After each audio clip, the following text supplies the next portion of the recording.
get your mic turned on. Can't hear you.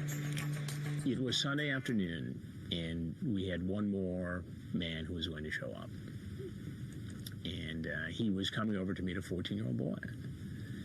And I believe we had a description of his car. So we see it pull up, and it's an SUV. He's in the driveway, Del, but I can't hear you coming back at me. He's backing out now. He's backing out of the driveway. He's backing out of the driveway. Yeah, looks like he's going to park on the street. Can you hear me, Del? He gets out and goes to the rear passenger side, and we think maybe he's going to get beer, pizza, stuff that we see these guys bring all the time. Instead, he grabs the hand of his 5-year-old son and leads him out of the car and up the driveway. And I hear Frag say, "Oh, no." He brought his son with him. He's got his child with him. Apparently, the mother of the child, his wife, was working that day. He was in charge of the child and figured he'd just bring him along. And there was a collective gasp that you could hear in the house. He's going up to the front door and he has his child with him. Go around to the back. This door doesn't open. He's one of these guys who had a very short online chat, but then on the phone is graphic about what he wants to do. And he has this conversation with Del, who's posing as the 14-year-old boy. Making the turn, coming in the back door, coming through, walking into the living room, holler out. And so I'm thinking, all right, how do I handle this? And so he comes in, he's got the kid by the hand, I walk out, and he's startled. I got to tell you something, and I'm going to tell you just straight up right now. I'm Chris Hansen with Dateline NBC. Okay. We're doing a story on adults meeting children, and since you have your child here, I'm not going to pursue this. Okay. But I think you know what you were doing here, don't you? No, I was just coming to take some lunch. Take a boy out to lunch you met on the internet. Yeah, I'm sorry. My point is, because your child is here, I think it'd be best if you just went ahead and left. Yeah, I agree. I never got to this again. And of course, Frag is talking to the police saying, you know, this has got to be a different sort of arrest. Rob, we're going to send this guy out. We're not going to interview him because he got his kid. Sir, right there. You come here. You come here. Let go of the child. As gently as the female officer scooped him up, he still had to see his father get arrested. Please give me my son, please. Left now, right now. Can we please have my son, please?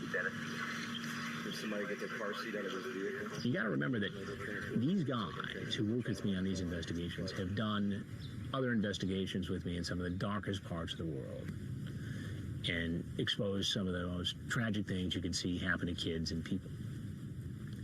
And they were just blown away. I mean, some of these guys were in tears. You gotta put your seatbelt on, all right, buddy? Put your seatbelt on, buddy. You got to drive for a 2-minute ride, okay?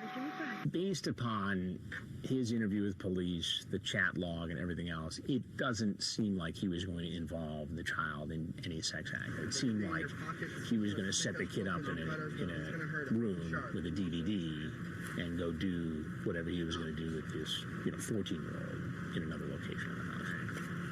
During his interview with police, he suggested that it was the lack of intimacy in his marriage that drove him to do this. There was a state investigation to see if the boy in any way had been abused. Pending that, relatives have told us that at first the boy was living with the mother, then the boy went to go live with other relatives because the mother took the father back in.